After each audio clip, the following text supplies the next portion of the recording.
Olá, sejam bem-vindos ao HRMS. Eu me chamo Maria Vanilda Vavá, sou técnica de enfermagem, tenho graduação já há 2 anos, fiz pós em segurança do paciente, central de material e centro cirúrgico.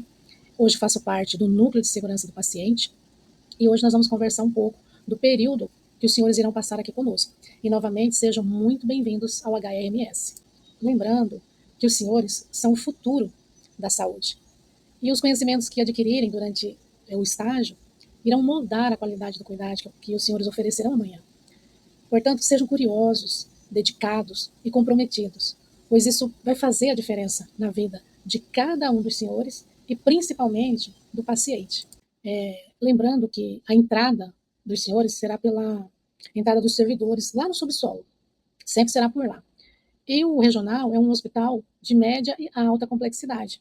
Então, nós atendemos várias áreas, né? Nós temos a cirurgia vascular, nós temos a unidade com cuidados intermediários, a UTI neonatal, o método canguru, que fica ali no segundo andar. Nós temos a UTI coronariana, que é a UCO, a cardiologia no sexto andar, o CTI pediátrico, juntamente com a pediatria, que fica no terceiro andar, oncologia pediátrica no oitavo. Nós temos aqui atendimento ambulatorial, terapia nutricional, alta complexidade em nefrologia. Nós temos serviços referenciados no estado, no município, e SAMU, né, que são os serviços médicos de atendimento de urgência. Nós temos cirurgias cardiovascular. Então, os senhores podem perceber que o nosso hospital ele é amplo e de média a alta complexidade. Então, são oportunidades grandiosas para cada um dos senhores explorarem essas áreas e extrair o melhor que o HR pode proporcionar. Toda instituição de excelência tem sua missão, visão e valores. E com o HR não seria diferente. Então, a nossa missão é ofertar serviços em média e alta complexidade, centrada em ações integradas e humanizadas, promovendo ensino e pesquisa. A visão, ser uma instituição reconhecida pela excelência nos serviços ofertados e no ensino, alicerçada em inovação e pesquisa. Os nossos valores, transparência nas ações, integralidade nos serviços, modelo na conduta, ética na essência, humanização no agir, responsabilidade no compromisso. Então, são adjetivos fortes que nos chamam para a realidade e nos faz, a todo momento, lembrar qual o nosso papel dentro dessa instituição, qual o nosso papel com a sociedade, com a comunidade. Bom, nós vamos falar um pouquinho das normas institucionais. Iremos portar apenas material de bolso, identificação durante o estágio, isso é muito importante, usar o crachá para que o cliente, o paciente, saiba quem é cada um dos senhores. Usar calçados fechados, o ideal é o impermeável, que cubra o dorso do pé, para que os senhores não incorram em riscos de se acidentarem, material pérfuro cortante, com secreções. Não usar lentes de contato, pelo mesmo princípio, porque é risco para os senhores. Comer somente na copa, nunca no meio da ilha ou nos postos de enfermagem. Eu falando assim parece algo absurdo, né? Mas, se não houver esse policiamento, acaba acontecendo. Os cabelos sempre presos, adornos zero. Quando fala zero, é zero. Eu posso um brinquinho no lóbulo da orelha? Eu posso um brinquinho pequenininho? Não, é zero. A resolução nos traz adorno zero. Evitar unhas em gel e acrílico e unhas compridas, como devem ser as unhas curtas e naturalmente sem esmaltes. Mas, se esses esmaltes existirem, eles precisam estar íntegros, não pode ser aqueles craquelados, porque ali ficam as fissuras e propicia a habitação dos micro-organismos. É risco para os senhores, riscos para os pacientes. Não sair do hospital vestido com a roupa privativa ou com os jalecos e nem chegar com os mesmos, como muitas vezes a gente vê. Então a gente vem carreando os micro-organismos pelo caminho, quando adentra nas enfermarias ou nas UTIs, nós vamos estar compartilhando com os pacientes todos esses materiais contaminados. Ser ético, ter postura, né, profissional, no agir, no falar, no proceder, respeitar normas e rotinas. Todo estabelecimento possui suas normas e suas rotinas. Então, se acerque, se apropriem quando chegar nos setores, como que funciona, quais são o passo a passo que os senhores devem seguir ali naquele setor, para que as coisas aconteçam da melhor forma possível, havendo respeito entre os senhores, entre a equipe do local e principalmente entre o paciente. Pois precisamos lembrar a todo momento que o motivo maior de nós estarmos inseridos no serviço é o paciente. Então, ele é o nosso foco. Nesse quadro, nós vamos observar o que não fazer. Então, a gente presencia e observa o uso do adorno, da corrente, da aliança, do relógio, observamos um esteto no pescoço. O esteto é algo que você utiliza, higieniza, coloca no bolso, ou se for do setor, você vai colocar no lugar que já foi escolhido previamente para ficar. Na foto 4, o profissional está de privativo num supermercado. Vocês já imaginaram o tanto de contaminação que ele está levando para esse lugar? E aí, ao retornar, o quanto ele vai vir trazendo, carreando da parte externa? A imagem 5 nos mostra o calçado vazado. E nós já vimos lá atrás que ele precisa ser fechado para evitar acidentes com pérfuro, para evitar a presença de fluido e contaminar os senhores, e também o ideal é que eles sejam antiderrapantes para evitar a queda. Lá na imagem 3, nós temos as unhas, ó, as unhas compridas. E nós já vimos também anteriormente que elas precisam ser curtas e naturalmente sem esmalte. Então eu vou estar o tempo todo sempre retornando, falando e batendo, porque água mole e pedra dura, tanto bate até que fura, né?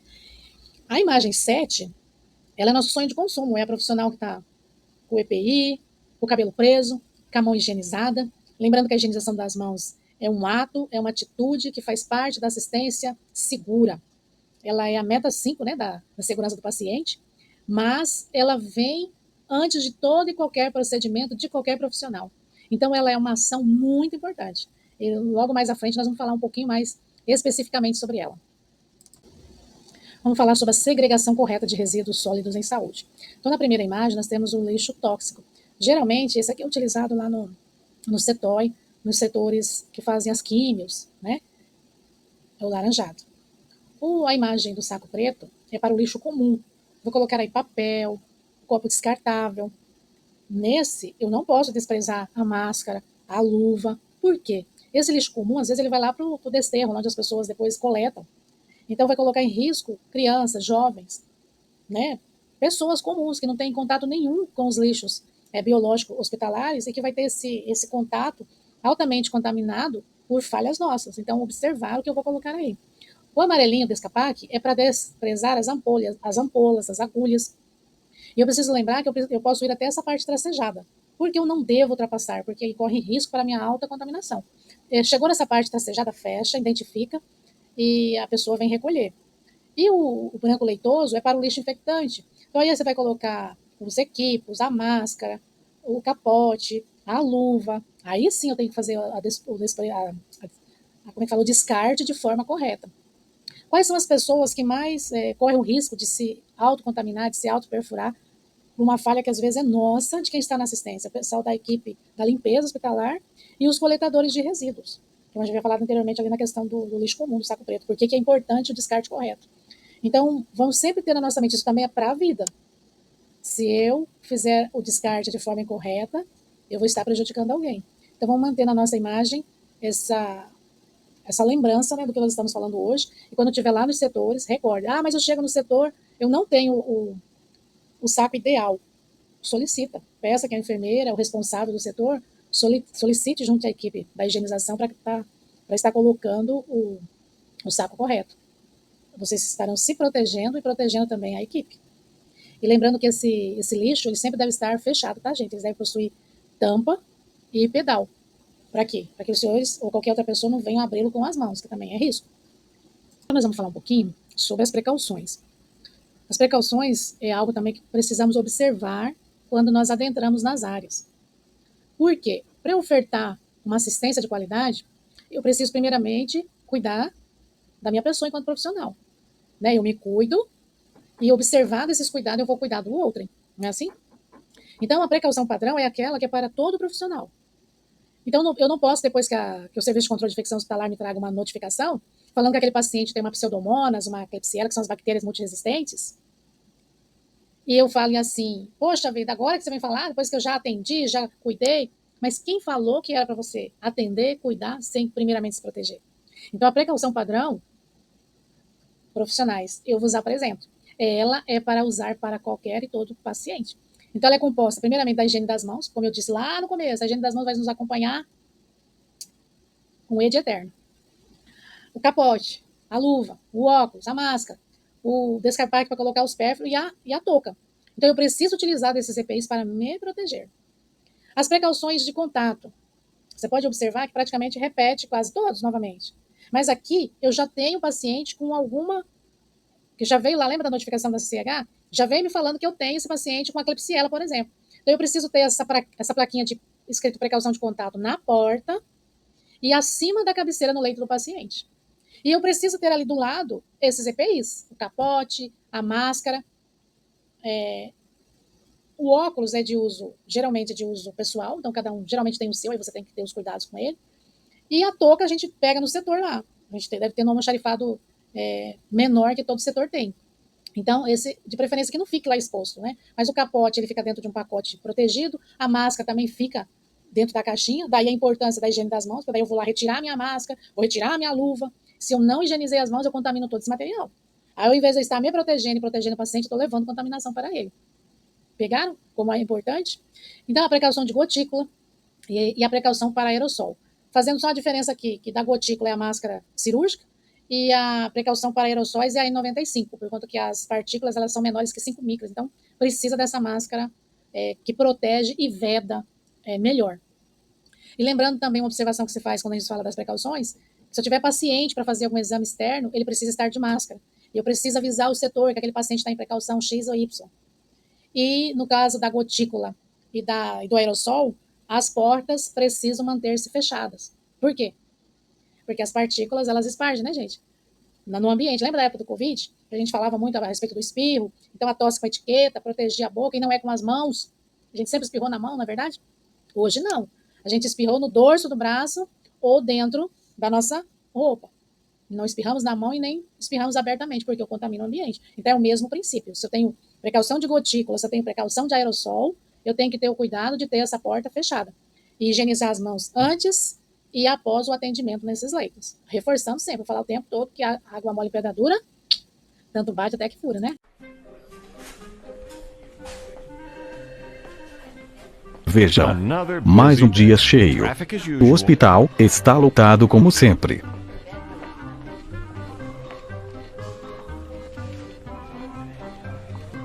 Olhe só para ele. O doutor passou direto pelo álcool gel. How's the light today? I'm a lot of pain, Doc. Still no better. No. All right, let's take a look here. Ele está sem luvas. Não acredito. Isso não está acontecendo. Se pudessem ver o que eu estou vendo. Muitas bactérias e germes. Inacreditável. O doutor está sem luvas, e seu assistente também. Não. Ei! Passou de novo pelo álcool gel. What? Okay, yes. Essas são gram-negativas ou gram-positivas. How can I help you? Terrível. Esses germes estão se espalhando por todo lugar. Okay, I'll draw that blood right now. Não importa o tipo, são muitos. Tanto faz. Good grief. Meu Deus. A enfermeira também não higienizou suas mãos. Que absurdo!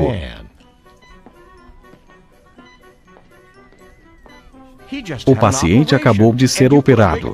E ela colocou um IV no pescoço dele, que vai até quase o coração. Não. Nem pense nisso.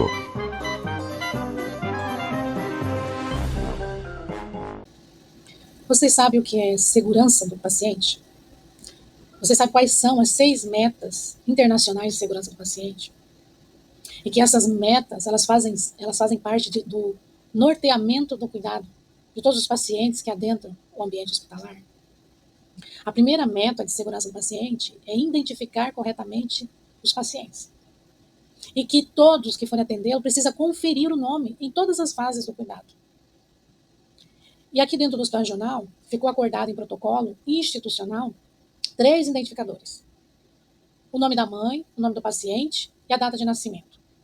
Então, a orientação é, pegou a pulseira, observe, o nome está correto, tanto o nome da mãe quanto o nome do paciente, a data de nascimento. Por que isso é importante? Às vezes você pega a pulseira, coloca no braço, não confere, e às vezes vai estar com uma pulseira que nem sua é. Que nem do paciente é. É para acontecer isso, gente? Não é para acontecer, mas pode acontecer. E para evitar os erros, precisamos conferir, precisamos orientar.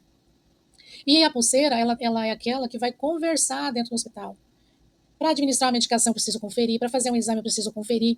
Para transportar esse paciente externamente ou até mesmo dentro do hospital, eu preciso conferir, manter essa pulseira. No caso das crianças, orientar que a pulseira é para estar nos membros, ou superiores ou inferiores. Por que eu estou falando isso? Quando a gente vai fazer busca ativa beira-leito, às vezes a pulseira, fala, mãe, a criança tem a pulseira, tá na gaveta, tá na bolsa, tá pendurado no berço. Não, a pulseira é para estar no paciente, porque eu preciso identificar quem é aquele ser. E quando eu chego para atender, eu não chego chamando pelo nome, falando o nome dele, eu pergunto, qual é o seu nome? Como que o senhor chama? Como que a senhora chama? No caso da criança, a gente questiona a mãe. Isso já diminui as chances de erro, de falha. E aí eu confirmo na pulseira. Essa pulseira ela precisa estar legível. Porque também se eu tiver uma pulseira que eu não consigo fazer a leitura, ela também nada me adianta. Então essa identificação ela é muito importante. A pulseira no braço ou na perninha, no caso das crianças, e a identificação no leito. E todos os profissionais, sem exceção, precisam utilizar-se disso. E orientar o paciente para usar. Porque às vezes ele não quer, porque coça, porque incomoda. Se causar alergia, se tiver algum incômodo, troca de membro, faça o rodízio. Mas precisa ficar bem claro a necessidade de manter-se com essa pulseira, porque é importante. É para a segurança do paciente e nossa também, porque se o erro acontecer, nós temos que responder, né, gente? A segunda meta é melhorar a comunicação entre profissionais de saúde. E é óbvio que não vai ser somente entre as equipes, ela se estende também ao paciente. Né? Nós precisamos ter feedbacks, retornos, tanto entre nós, como o paciente também. No caso do paciente, que cirurgia eu vou fazer, que exame eu vou fazer, que medicamento eu estou tomando, para que serve? Perguntinhas básicas. No caso do profissional, doutor, é esse antibiótico mesmo que o senhor quer? É essa dose mesmo que é para ser feita? Então a gente tem que se certificar daquilo que nós vamos realizar.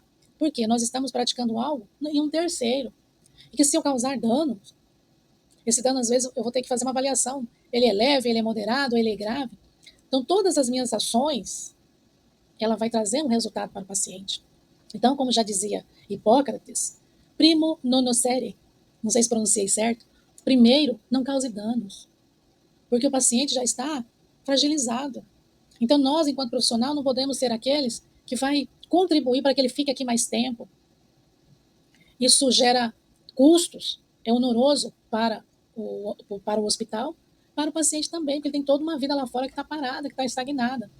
Então, parece assim que é meio óbvio que o paciente veio aqui para se tratar e você fala, eu tenho que dizer ainda para não causar danos, mas nós já aprendemos na prática da nossa vida diária que às vezes o óbvio precisa ser dito. Então a gente precisa observar, frisar e por mais que você fale, às vezes ainda é pouco. Sabe aquele ditado, água mole em pedra dura, tanto bate até que fura? É bem por aí. Então quanto mais a gente fala, a gente vai fixando a nossa mente e vai trazendo isso para a nossa prática. Comunicação efetiva. A terceira meta é a melhorar a segurança na prescrição e na administração de medicamentos. Então, aqui a gente observa os medicamentos de alta vigilância. Todo paciente internado, ele tem uma prescrição que é feita para ele.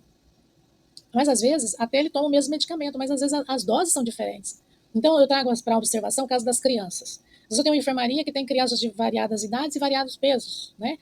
As crianças são calculadas em cima dos pesos. Às vezes, ele toma lá um antibiótico, um ceftriaxone, por exemplo. Mas, por ser pesos diferentes, as doses não serão diferentes. Então, eu tenho que me atentar de fazer de fato para aquele paciente. Eu tenho que observar os certos da medicação, que hoje são 13. 13 certos da medicação. Mas a gente tem que observar pelo menos aqueles principais, ali, aqueles primeiros, paciente certo, via certa, dose certa, horário certo. Não é, gente? Para que o erro não aconteça. Identificar bem essa medicação a ser administrada. E eu não posso somente colocar o primeiro nome desse paciente. Não. Eu tenho que colocar um nome por extenso, porque nós temos os homônimos, pacientes com nomes parecidos. E o que vai diferenciar esse paciente de um do outro? Aí a gente volta lá na meta 1, da identificação. É justamente essa pulseira, se está lá identificada de forma correta, e eu tenho que me certificar na pulseira, olhar, é aquele seu José da Silva Pereira que eu quero mesmo.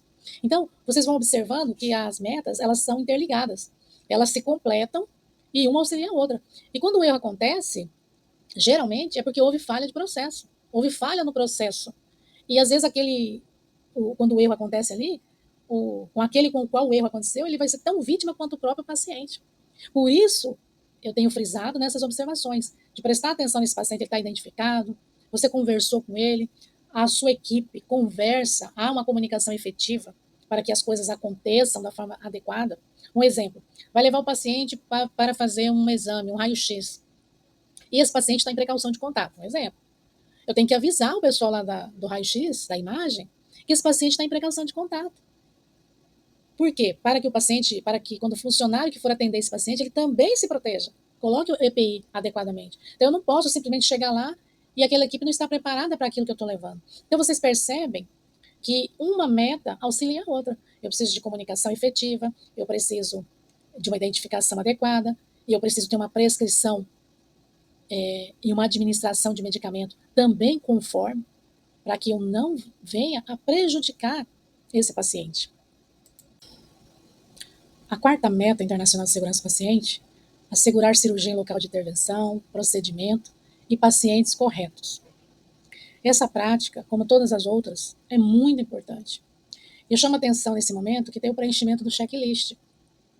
Esse checklist, ele é muito importante, ele possui itens que precisam ser respondidos com relação ao paciente desde a hora que ele sai do setor de origem, o período que ele fica no centro cirúrgico, no pré, no durante e no pós-cirúrgico, e quando ele retorna para o seu setor do qual ele vai ficar. Ou da onde ele havia saído antes, ou às vezes, dependendo, precisa ser um CTI, às vezes muda o setor, né? Que é o item 5, que é o último item que ele precisa ser respondido. Como que esse paciente chegou, que dispositivos ele está utilizando, quais os sinais vitais dele e a manutenção, a permanência da pulseira de identificação.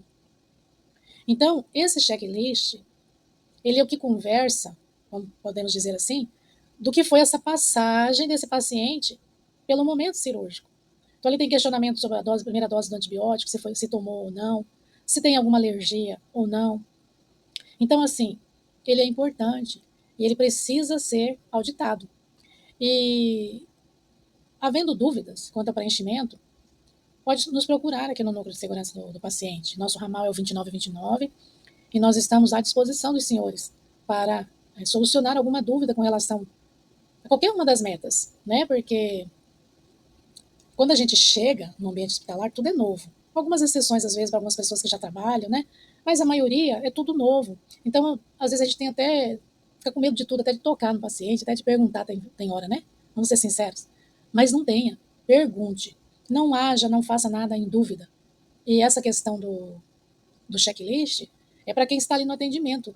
Vai ter uma pessoa que vai auditar, que geralmente é o técnico, a enfermeira, quem acompanhou e que está treinado para fazer, porque tem que saber o que está fazendo.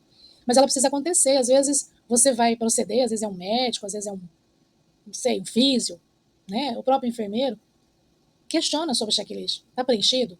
Veio junto do paciente já feito a introdução, e caso não tenha sido feita, abra no centro cirúrgico. Faça a parte que é pertinente ao centro cirúrgico. Porque daquele que deixou de fazer, vai chegar um comunicado para ele dessa ausência. Porque um dos itens que ficarem sem preenchimento deixa todo esse checklist negativado. E esse número vai gerar um indicador que vai deixar o nosso hospital ruim na fita, como diz o outro, porque a gente reporta à Anvisa esses números. Então, assim, observar, esse paciente é esse mesmo paciente que eu quero, esse paciente foi feita a demarcação de forma adequada, é o seu José da Silva Pereira, o paciente que eu solicitei. Então, se você parar para observar, você vai vendo que as outras metas, elas fazem parte, elas estão interligadas. Então, desde da utilização da pulseira até a última meta que nós vamos ver daqui a pouco, que é a sexta meta, que é reduzir risco de lesões por pressão e quedas, elas fazem parte, porque a gente tem que observar esse paciente de forma holística. Eu tenho que observar esse paciente como um todo, não é verdade? Eu não vejo pacientes, como eu disse lá no outro vídeo, por parte, gente. Nós precisamos lembrar disso. Então, eu vejo o paciente de forma integral. A quinta meta é higienizar as mãos, para evitar infecções. E aí, dentro dessa meta, entra os 5 momentos da higienização das mãos, que é higienizar as mãos antes de tocar pacientes, antes de procedimentos assépticos, após contato com fluidos, após contato com áreas próximas e após contato com o paciente. E sempre que a mão estiver visivelmente suja. Então, essa prática vai nos acompanhar do início ao fim da nossa vida. Vamos falar assim, por quê? Higienizar as mãos não é só dentro do serviço, fora também eu preciso. E uma vez que eu entendi isso, ela é uma prática que fica ligada em nós de uma forma que vocês não têm noção. Até após sair do hospital, já está aposentado, você vai utilizar porque você compreendeu. Hoje ela vai começar a fazer parte da sua cultura. Porque a higienização das mãos, para ela acontecer, ela pede uma mudança de cultura. uma mudança de hábito. Ela pede um entendimento da importância dessa prática. Que essas ações que eu fizer inadequada, ela vai impactar na vida do paciente, e eu vou ser um daqueles que fazem parte daquele indicador, às vezes está lá em cima, e às vezes eu não me vejo assim, como parte da falha nesse processo, e nós fazemos. Então é só frisando e observando que nós precisamos dessa prática de forma correta e na técnica. Nós teremos um vídeo aqui ensinando na prática como fazer essa higienização na técnica. Tá? A sexta meta é reduzir o risco de lesão por pressão e quedas. Então, se eu tenho um paciente acamado e tenho um paciente que deambula, o paciente acamado vai pedir mais do profissional. Porque o que deambula, ele movimenta por si só, é mais tranquilo nesse quesito, não é verdade? O acamado, eu preciso fazer mudança de decúbito de 2 em 2 horas. Eu preciso colocar coxins nesse paciente, na região de calcâneo, na região de occipital, para evitar a lesão. Eu preciso fazer o rodízio do oxímetro, eu preciso manter esse lençol seco esticado para evitar a fricção e o cisalhamento, proporcionando aí lesões nesse paciente. Eu preciso cuidar dessa pele, porque a lesão de pele, gente, a lesão de pressão, ela é praticamente 100% evitável. Então, quando ela acontece, pode ter certeza que houve falha nessa equipe.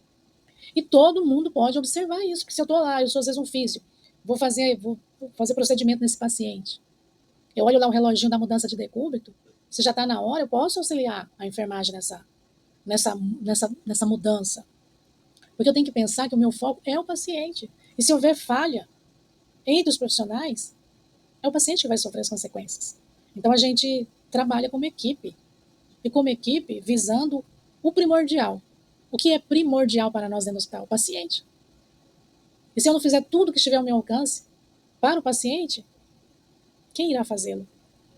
Então eu preciso erguer as grades da cama, no caso das quedas, travar essas rodas, observar se o paciente, quando levanta, vai calçar o seu chinelo, orientar, né? Que ele calce adequadamente. O pessoal, quando está fazendo a higienização, de não ficar transitando por ali no piso molhado, no piso escorregadio. Então nós temos sempre ter um olhar adiante, à frente, antecipando as possíveis falhas, os possíveis riscos.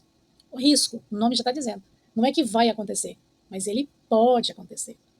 E caso ele aconteça, eu preciso escrever. Eu preciso anotar com riqueza de detalhes. Porque quando nós, lá do núcleo, fazemos a busca passiva no prontuário, que ativa eu estou lá presente e eu vejo, está tudo certo. Mas quando eu faço a busca passiva no prontuário, o que não está escrito eu não consigo nem tomar ciência, não é verdade?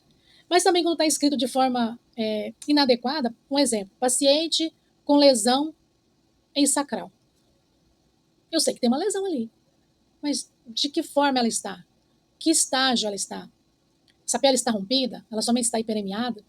Então nós precisamos, no caso da lesão, do estadiamento dessas lesões. Aí é mais para o pessoal da enfermagem, né? Eu preciso que esteja descrito lá que estágio que é. Porque se eu não tiver essa riqueza de detalhes, fica difícil a notificação. O primordial e o ideal é que o próprio setor fizesse a notificação. Né? Nós temos um vídeo aí próprio falando de notificação, que também pode ser feito pelo Notifica HR, que vocês vão ver que nos setores tem um código, igual a esse, um QR Code, pregado nos computadores dos setores. Então é só fazer a leitura via celular e você pode estar notificando uma queda, uma lesão por pressão, uma ausência da pulseira, mas eu preciso que esteja lá bem identificado o prontuário desse paciente e que no prontuário físico esteja descrito esse evento. Porque se você também só mandar na notificação, eu vou voltar a mostrar para vocês aqui, só nesse QR Code, e não estiver escrito no prontuário, eu não consigo notificar. Por quê? Porque digamos que amanhã, dependendo do evento, esse evento judicializa. Como é que eu comprovo que realmente aconteceu com esse paciente? Precisa estar lá no prontuário dele. Então vocês percebem que as ações, elas não são soltas, elas são sempre amarradinhas, interligadas, para que elas possam funcionar e nos proporcionar um resultado efetivo. Então, dessas 6 metas que eu falei para vocês aqui, aonde houver falhas, você tem como chegar até nós para que a gente, junto com a equipe, busque proporcionar ações para melhorar o processo. Mas, para isso, faz-se mister que as equipes escrevam e com detalhes. Né? O paciente sofreu uma queda ao ir ao banheiro, levantou sozinho, sentiu-se mal e caiu no banheiro. Foi comunicado à enfermeira, solicitou o plantão hospitalar, esse paciente foi examinado, até o momento não teve nada de grave, mas por segurança foi solicitado, se ele bateu a cabeça, por exemplo, foi solicitado uma tomografia, um raio-x, se ele bateu um membro, entende? Então, tudo que, a partir do momento que eu detectei a dificuldade, eu descrevo as ações que foram feitas para saná-las ou amenizá-las. E mesmo que os senhores não façam essa notificação para nós, digamos assim, mas se elas estiverem bem descritas no prontuário, a gente consegue pegar. E através desta fala a gente notifica. Então, assim, a segurança do paciente, nós temos esse núcleo, né, dentro do hospital que faz a observação e o monitoramento dessas práticas. E quando há falhas, elas são notificadas e são movidas ações junto com os setores para que elas não voltem a acontecer. E lembrando que o núcleo de segurança do paciente, ele não é para punir, ele não é punitivo, ele é educativo. Ele é para trabalhar prevenção. E se os erros aconteceram, ou se acontecer, a gente vai utilizar de medidas junto às áreas, junto aos setores, para que o erro não volte a acontecer. A gente vai fazer uma investigação da causa raiz, o que levou àquele problema. Detectar a problemática e tentar solucionar. Fortalecer aquilo que está dando certo, né, o que está bom, e aquilo que não está legal, nós vamos mover ações junto com a equipe para que o erro não volte a acontecer. Então, segurança do paciente é isso, é ter um olhar lá adiante, trabalhar a prevenção para que o erro não aconteça. Mas se o erro acontecer, não vamos jogá-lo para debaixo do tapete. Não vamos ficar com medo de falar, de escrever sobre ele, não. Porque o problema só é solucionado quando a gente detecta, reconhece que ele existe e trabalha para saná-lo. É assim que funciona. E dessa forma nós estaremos proporcionando ao nosso paciente um ambiente mais seguro. E é em todos os momentos. E é para todos os profissionais. Lembremos-nos disso, que a segurança do paciente também está nas nossas mãos. Vamos falar agora dos 5 momentos de higienizar as mãos. Devemos higienizar as mãos sempre que elas estiverem com sujidade, visivelmente sujas, né? Eu posso utilizar álcool em gel, água e sabão. Lembrando que a última nota técnica agora de 14 de novembro, ela traz o álcool 70 como padrão ouro. Por conta do tempo que ela é mais rápida na sua execução, de 20 a 30 segundos, e ela é efetiva, comprovadamente. Só não esquecendo daquelas exceções que a gente deve utilizar água e sabão, que é antes de utilizar o sanitário, após, antes do atendimento a pacientes de precaução de contato. Mas caso eu não tenha uma pia com água e sabão, o álcool 70 me protege. E via de regra, protegerá também o paciente. Então, se os senhores observarem a foto, a gente vê no leito, na soleira da cama, está cheio de micro-organismos, está cheio de bactérias. E no dia a dia isso também acontece, né? Nas bombas de infusão, a chamada bomba de confusão, no suporte de soro, na mesinha ao lado, no box como um todo do paciente, ele está cheio de micro-organismo, pertinente àquele paciente que ali está. Então, se eu tocar, se eu precisar mexer em alguma coisa, desligar uma bomba, por exemplo, eu preciso higienizar as mãos. Eu preciso passar o álcool 70. Digamos que eu esteja lá no computador e a bomba começa a apitar, eu não posso largar aqui o computador, ir lá, desligar e voltar. E é comum a gente ver isso. É rapidinho. Esse rapidinho não existe. É igual os 30 segundos de quando cai algo no chão, que a gente acha que peguei rapidinho e está tudo certo. Não está. Então, eu preciso higienizar as mãos. E nesses 5 momentos, eles são primordiais na assistência. E ele é para todo mundo. Se eu vou tocar no paciente, eu preciso utilizar dessas medidas. Então, antes do paciente, antes do contato com o paciente, eu preciso higienizar as mãos. Antes de realizar procedimentos assépticos, vou passar uma sonda, funcionar uma veia, fazer uma punção, eu preciso higienizar as mãos. Após exposição a fluidos corporais, vou desprezar uma diurese da sonda vesical, vou desprezar um débito da sonda gástrica, do dreno de tórax, eu preciso higienizar as mãos. Após contato com o paciente, não importa para que seja. Eu toquei no paciente, eu toquei no leito, eu preciso higienizar as mãos. Aí que é a meta 5, que é após contato com áreas próximas.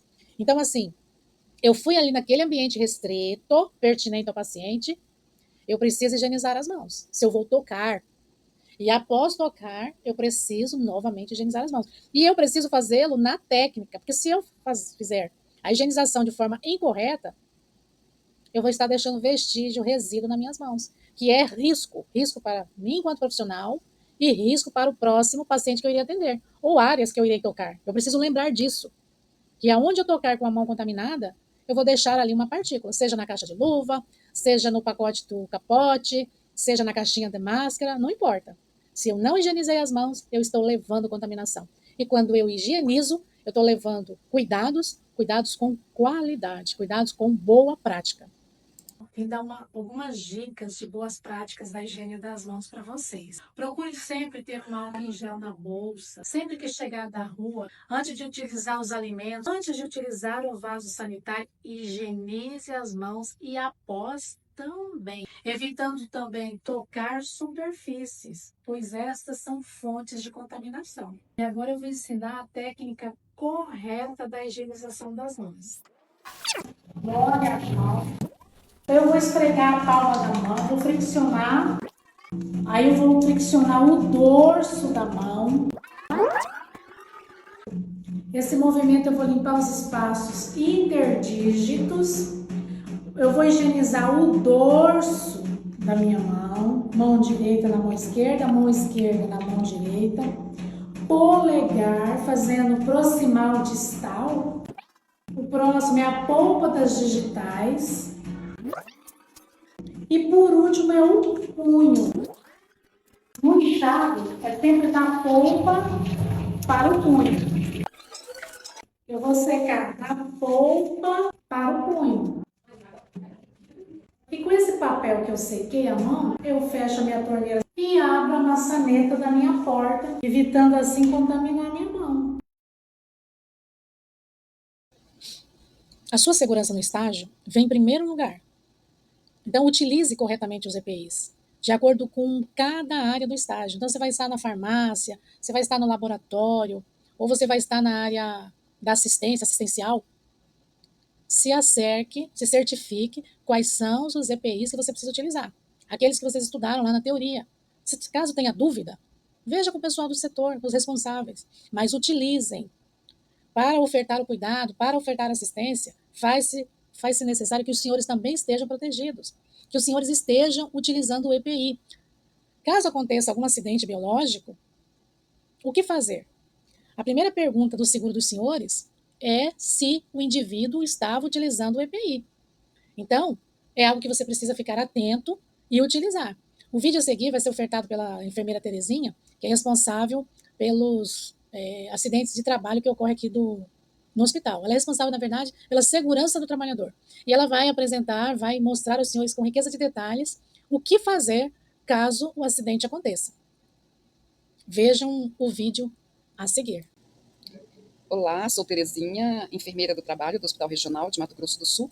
Trabalho no setor de segurança e medicina do trabalho e a gente vai falar um pouco sobre os procedimentos em caso de acidente com material biológico. O que fazer, aonde ir, como vai ser a sua atitude diante de uma situação como essa, certo? Então, vamos a fazer uma definição do que é o acidente com material biológico.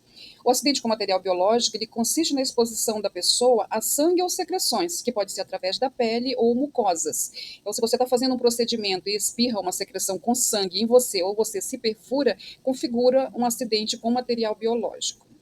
Título de informação, tá? Com relação ao tipo de material, o que tem risco de transmissão e o que não tem risco de transmissão. Bom, como vocês veem, com risco de transmissão, sangue, líquor, líquido pleural, líquido acítico, líquido amniótico, fluido com sangue, soro e plasma. Tá? O sem risco de transmissão, suor, lágrimas, fezes, vômito, secreção nasal e saliva, a não ser que este tenha presença de sangue. Então, para que às vezes a gente está fazendo um procedimento, aí espirra vômito, urina ou secreção nasal, e aí gera uma preocupação. Então, a gente precisa saber que esses casos não têm risco de transmissão se eles não têm sangue presente no material. Vamos imaginar uma situação real. Me acidentei. O que fazer? Aonde ir? Então, isso é importante que você, no momento, mantenha a calma acima de tudo, para que você possa seguir os protocolos em todas as suas fases, para que você tenha o melhor atendimento possível. Bom, o primeiro passo é parar o procedimento, manter a calma e chamar um substituto. Pode ser o seu colega de trabalho, ou você pede para chamar a sua chefia, no caso, a sua professora ou preceptora, para que você possa dar andamento aos próximos passos, tá?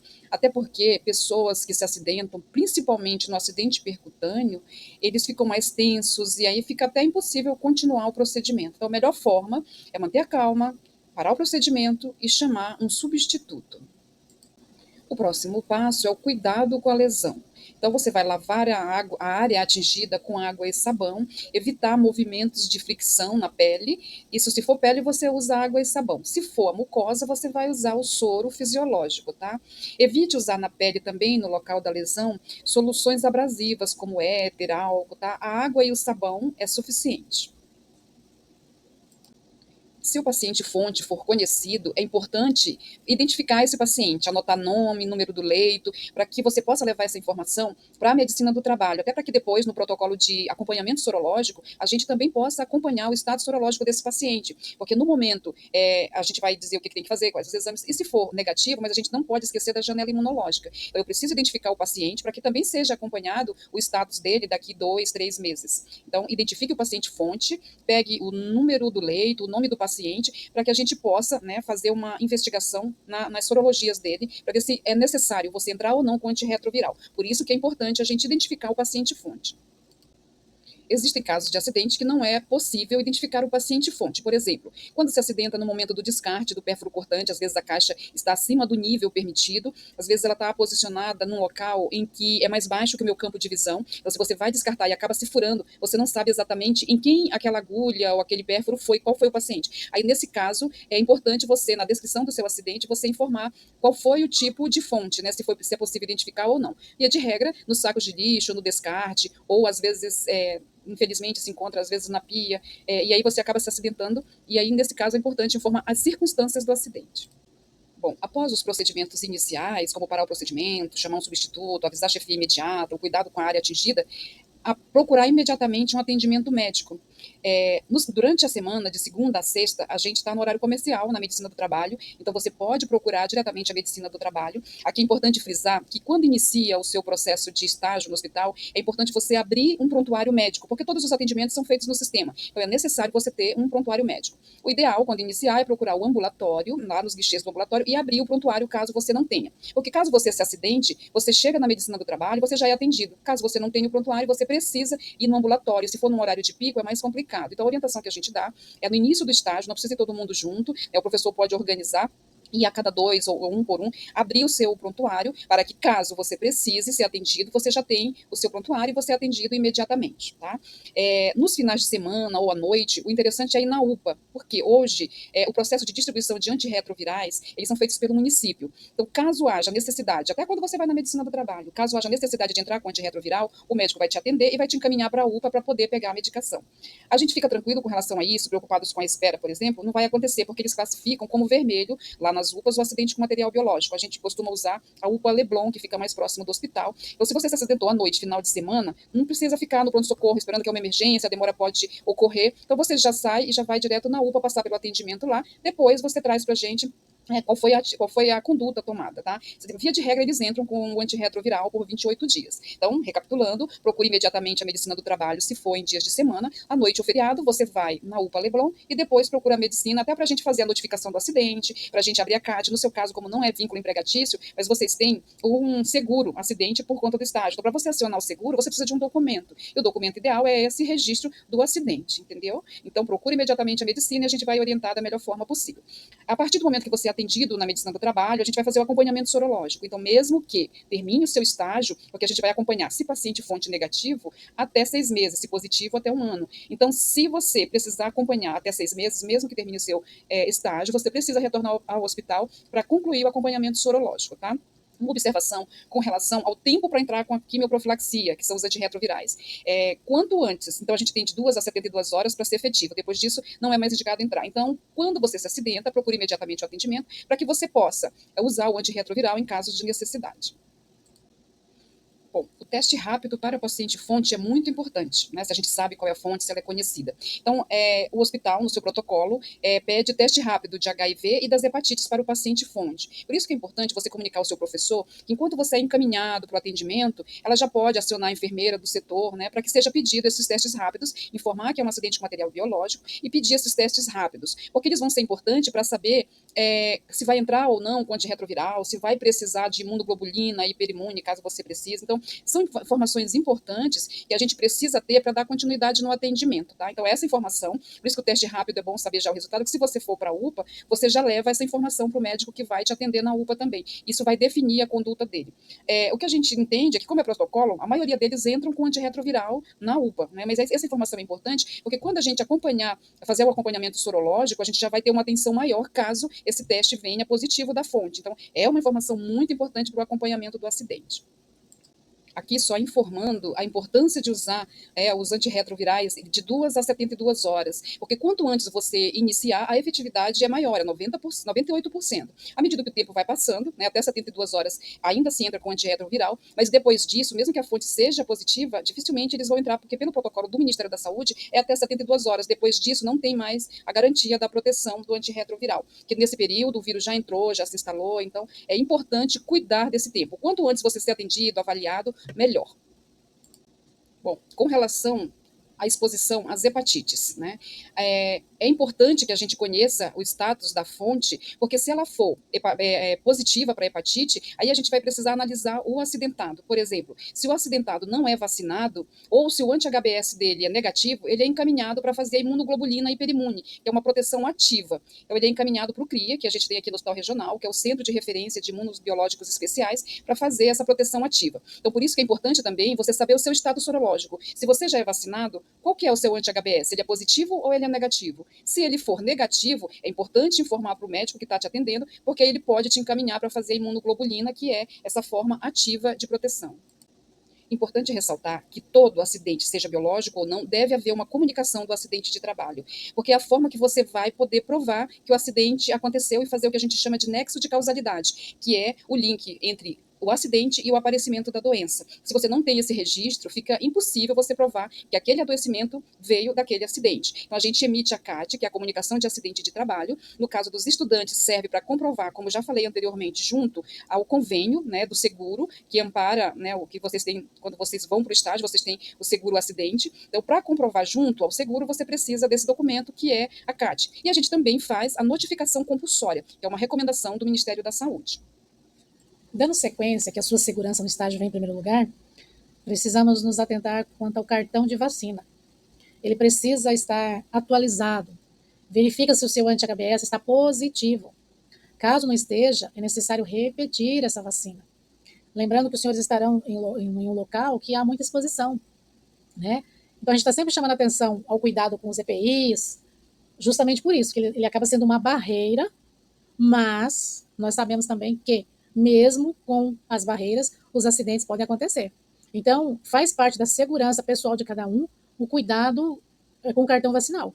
Mantê-lo sempre atualizado e verificar essa questão do anti-HBS, se está positivo ou não. Caso esteja negativado, precisa repetir, ok? A legislação, ela nos pede que o estágio curricular seja supervisionado. Onde ela diz assim que o ato educativo supervisionado, obrigatório, desenvolvido no ambiente de trabalho, ele visa a preparação para o trabalho produtivo do educando. Promove o aprendizado de competências próprias da atividade profissional, objetivando o desenvolvimento do estudante para a vida cidadã e para o trabalho. Então, assim, o texto em si é muito bonito, mas ele precisa ser observado e acatado. Então, eu não posso fazer estágio nas áreas, nos setores, sem a supervisão. Eu preciso estar com o professor, com o responsável por aquela turma, por aquela equipe. É o que nos cobra a legislação. E é uma segurança para os senhores, é uma segurança para a instituição e até mesmo para os nossos pacientes, porque quando nós estamos no ato do estágio, bate as dúvidas, as inseguranças, e aquele encarregado para a supervisão, muitas das vezes, será aquele que irá sanar essas dúvidas, que vai nos dar essa como é que se diz, essa confiança, de estarmos ali praticando, desenvolvendo as nossas ações de forma correta e de acordo com a legislação. Nós estamos chegando no final do nosso bate-papo. Eu quero novamente reiterar que os senhores sejam todos super, mega, incrivelmente bem-vindos, que sintam-se acolhidos pelo HR, que os senhores aproveitem o máximo que essa casa pode ofertar. Primeiro, lembrando de cuidar de você. Cuida de você com carinho, cuida de você com zelo. E depois, continue lembrando, continue praticando. E com esse olhar de carinho, que você cuidar de você, você vai cuidar do outro. E isso é para a vida. Então, sejam bem-vindos. Ótimo estágio a cada um de vocês. E muito obrigada por estarem aqui conosco.